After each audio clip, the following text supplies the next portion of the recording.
একটি বড় স্ক্যাম সামনে এসেছে, ভাইপোর সেবাশ্রয় ক্যাম্পে স্ক্যাম। ইতিমধ্যে আমাদের বিষ্ণুপুর পিএসএ একাধিক কেস আমাদের ফাইল হয়েছে, এফআইআর। এই চিটিংবাজটা দেখুন, বাচ্চাটার হাত গেছে, দেখুন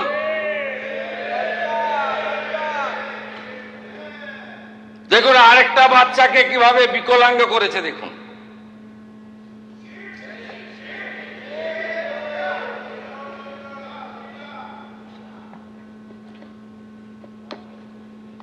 এই দিদির পাটা গেছে দেখুন।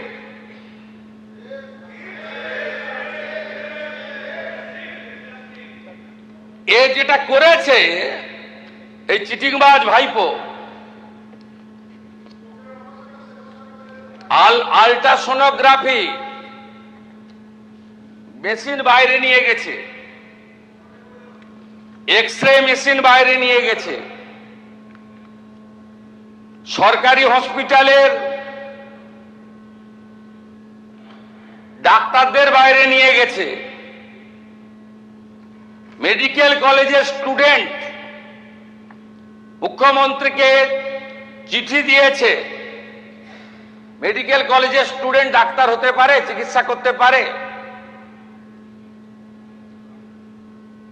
তো একবার ঢুকলে বেরোবে না, এ তো খুনের মামলা।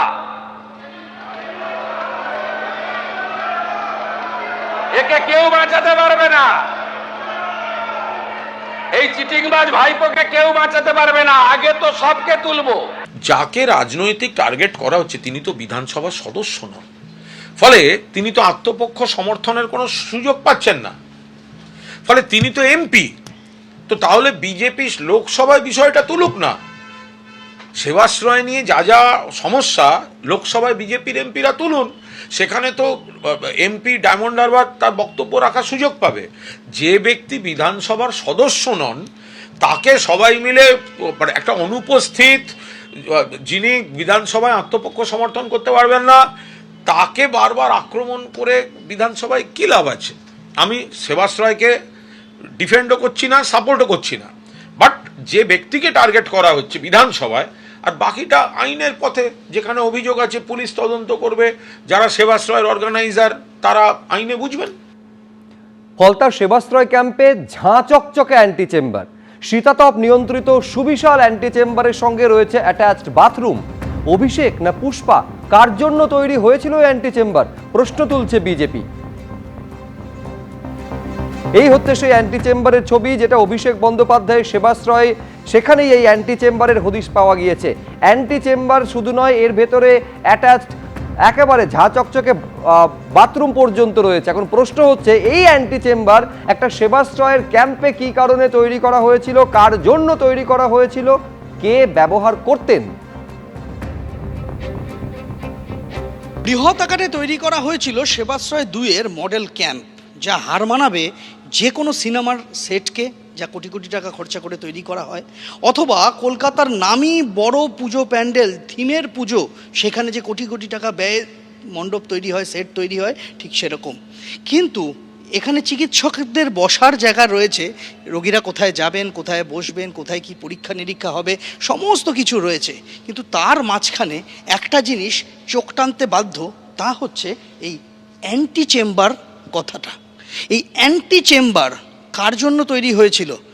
চিকিৎসকেরা চেম্বারে বসেন রোগী দেখতে, রোগীরা সেখানে যান, কিন্তু সেটা অ্যান্টি চেম্বার নয়।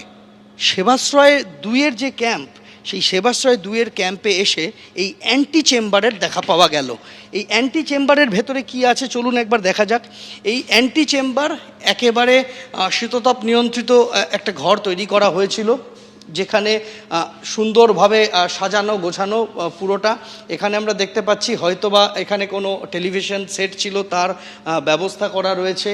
এখানে একেবারে সুদৃশ্য ঘর, এখানে ফল সিলিং করে দেওয়া রয়েছে আলাদা করে। ঘরের মধ্যে যদিও এখনও এই মুহূর্তে কোনো আসবাব নেই, হয়তো ছিল সে সময়, কিন্তু এই অ্যান্টি চেম্বার কী প্রয়োজনে তৈরি করা হয়েছিল তার কোনো উত্তর কিন্তু পাওয়া যায়নি। আমরা দেখতে পাচ্ছি অ্যান্টি চেম্বার লাগোয়া একটা শৌচাগার রয়েছে, স্বাভাবিকভাবেই সেটা রোগীদের ব্যবহারের জন্য নয়। আমরা এখানে দেখতে পাচ্ছি যে একেবারে সুদৃশ্য শৌচাগার বানানো রয়েছিল অ্যান্টি চেম্বারের লাগোয়া। কিন্তু একটা মেডিকেল ক্যাম্পে এই অ্যান্টি চেম্বার কিসের প্রয়োজনে বানানো হয়েছিল, কারাই বা এই চেম্বার ব্যবহার করেছিলেন, কাদের জন্য এই চেম্বারের ঘরের দরজা খোলা হতো, কারা ঢুকতেন, কতক্ষণ থাকতেন, এসব প্রশ্নের কিন্তু কোনো উত্তর এই মুহূর্তে পাওয়ার কোনো জায়গা নেই। শুধু জলজল করছে লেখাটা অ্যান্টি চেম্বার, যেখানে অন্য আর 5টা বিভাগের নাম রয়েছে, বিভাগ রয়েছে, রোগী দেখার জায়গা রয়েছে, আর সব শেষ ঘরটা অ্যান্টি চেম্বার। এই অ্যান্টি চেম্বার কার নির্দেশে তৈরি করা হয়েছিল, কে বানিয়েছিলেন, তার কোনো উত্তর অবশ্যই তদন্তকারীরা ভবিষ্যতে খুঁজে পান কিনা সেদিকে নজর রাখতে হবে। অ্যান্টি চেম্বার কেন আমি তো এটা বলতে পারছি না। এটা সেই হাসিনা নাকি ওই আয়না ঘর ছিল সেই টাইপের কিছু আর কি, কোনো অবৈধ কাজকর্ম হতো কিনা সেটা তদন্ত করলেই বোঝা যাবে। এবং সেখানে কি কি টেবিল চেয়ার পেয়েছেন, খাট পেয়েছেন কি? তো আমার মনে হচ্ছে যে আমি তো এখনো পর্যন্ত কোনো ক্যাম্পে এই টাইপের কোনো দেখিনি যে অ্যান্টি চেম্বার। আর আপনি যে মেডিকেলে যে সমস্ত ল্যাব রিপোর্টগুলো পেয়েছেন তাতে যে ডাক্তারের সই নেই, এইটা তদন্তকারী সংস্থা দেখা উচিত যে ডায়মন্ড হসপিটাল থেকে এই কাগজগুলোকে পাঠানো হতো এবং যে সমস্ত লোকেরা আসতো তাদের নাম এবং ফলস রিপোর্ট দেখিয়ে নিচের তলাটা শুধুমাত্র ডায়মন্ড কলেজের ল্যাব টেকনিশিয়ানের সিগনেচার জন্য রেখে দেওয়া হতো কিনা। অর্থাৎ হসপিটাল থেকে ব্লাড কিটগুলো এবং বিভিন্ন যে ল্যাবের যে মেটেরিয়ালসগুলো সেগুলো বিক্রির কোনো চক্র আছে কিনা, যেই রিপোর্টগুলো সেখানে দেখিয়ে দিত যে পেশেন্ট এসেছিলো হসপিটালে, অথচ একটা কোটি কোটি টাকার একটা মেটেরিয়ালস এবং যে সমস্ত ল্যাব কিট সেগুলো সব বিক্রির করা হতো কিনা, এটাও তদন্তের আওতায় আনা প্রয়োজন।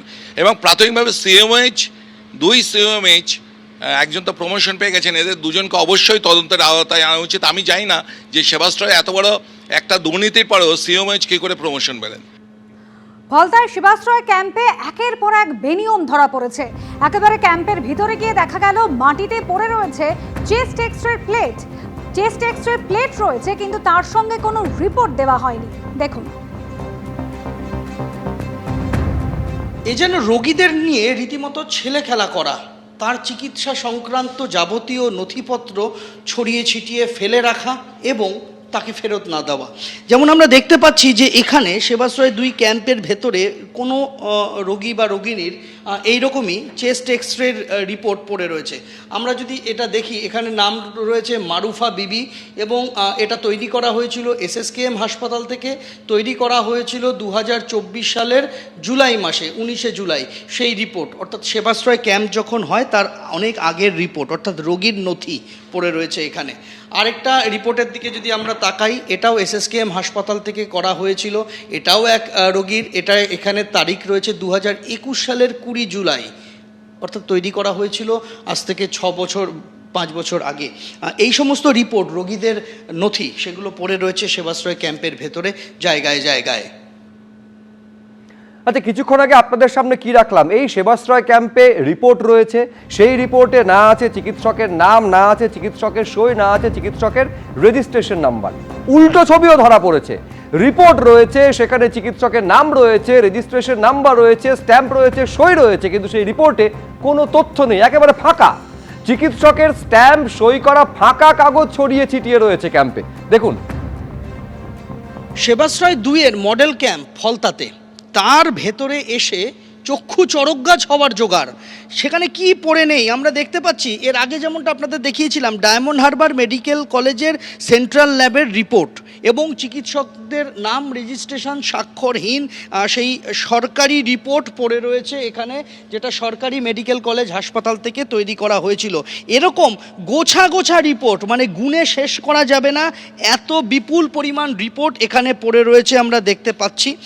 এই শেষ নয়, এখানে পড়ে রয়েছে একাধিক আল্ট্রাসাউন্ড রিপোর্ট, অর্থাৎ ইউএসজি করা হয়েছিল সেবাশ্রয় 2-এর নামে, লেটার হেড রয়েছে আমরা দেখতে পাচ্ছি, এবং প্রত্যেকটা এখানে ইউএসজি রিপোর্ট এখানে পরপর পড়ে রয়েছে। আলট্রাসোনোগ্রাফি রোগীর নাম দেওয়া রয়েছে, তারিখ দেওয়া হয়েছে, সবটাই 2026-এর, কোনোটা জানুয়ারি, কোনোটা ফেব্রুয়ারি, এই সমস্ত রিপোর্ট এগুলো সব প্রত্যেকটার মাথায় লেখা রয়েছে ইউএসজি আলট্রাসোনোগ্রাফি রিপোর্ট। এইরকমই আলট্রাসোনোগ্রাফি থেকে শুরু করে রক্ত পরীক্ষার রিপোর্ট, যেগুলি রক্ত পরীক্ষার রিপোর্টগুলো প্রত্যেকটা ডায়মন্ড হারবার মেডিকেল কলেজ হাসপাতালের নাম লেখা, এরকম রিকুইজিশন স্লিপ, যেটা সংখ্যায় নিরিখে ধরতে গেলে শয়ে শয়ে এই ধরনের রিপোর্ট পড়ে রয়েছে। এবং তার মধ্যে থেকে আরেকটি জিনিস চাঞ্চল্যকর বললেও কম বলা হয়, এখানে একটা আমরা দেখতে পাচ্ছি যে একটা প্রেসক্রিপশন, ফাঁকা প্রেসক্রিপশন, এবং সম্ভবত এখানে রোগীর হৃদযন্ত্রের সমস্যা সংক্রান্ত তার নানান প্যারামিটার সেখানে লেখা হবে, সেরকম একটি রিপোর্ট, যেখানে নিচে চিকিৎসকের নাম, রেজিস্ট্রেশন নাম্বার রয়েছে। আমরা দেখতে পাচ্ছি যে এখানে চিকিৎসক অমিত কুমার মণ্ডল MBBS, এবং তার যে অন্যান্য ডিগ্রি রয়েছে সেই সমস্ত কিছু লেখা রয়েছে। নিচে তার রেজিস্ট্রেশন নাম্বার রয়েছে, এমনকি চিকিৎসকের ফোন নাম্বারও রয়েছে, তিনি কার্ডিওলজিস্ট সেটা বলা রয়েছে। কিন্তু গোটা পাতাটাই ফাঁকা, অর্থাৎ একটা ফাঁকা প্রেসক্রিপশন, একটা ফাঁকা রিপোর্ট তৈরি করার কাগজ, যেটা সেবাশ্রয় 2-এর জন্য বানানো হয়েছিল, একেবারে ছাপানো হরফে চিকিৎসকের যাবতীয় তার পরিচয় বৃত্তান্ত এখানে লেখা রয়েছে, কিন্তু সেই রিপোর্টটা তৈরি করা হয়নি। অর্থাৎ এরকমও হয়েছে যে ফাঁকা কাগজ রেখে দেওয়া হয়েছে এবং সেখানে চিকিৎসককে দিয়ে আগে থেকে স্ট্যাম্প সই করিয়ে নেওয়া হয়েছে, পরে সেই রিপোর্ট তৈরি হবে বলে রাখা রয়েছে। সেটাও কিন্তু একই রকমভাবে বেআইনি, এমনটাই বলছেন চিকিৎসকেরা। সেবাশ্রয় নিয়ে গতকালই পদক্ষেপ করার হুঁশিয়ারি দিয়েছেন মুখ্যমন্ত্রী শুভেন্দু অধিকারী। আরও জানিয়েছেন, রাজ্য পুলিশের CID STF দিয়ে তদন্ত এবং অভিযান চলছে। ক্যাম্পে যারা ক্ষতিগ্রস্ত হয়েছেন তাদের অভিযোগে FIR দায়ের করা হয়েছে, কাউকে ছাড়া হবে না।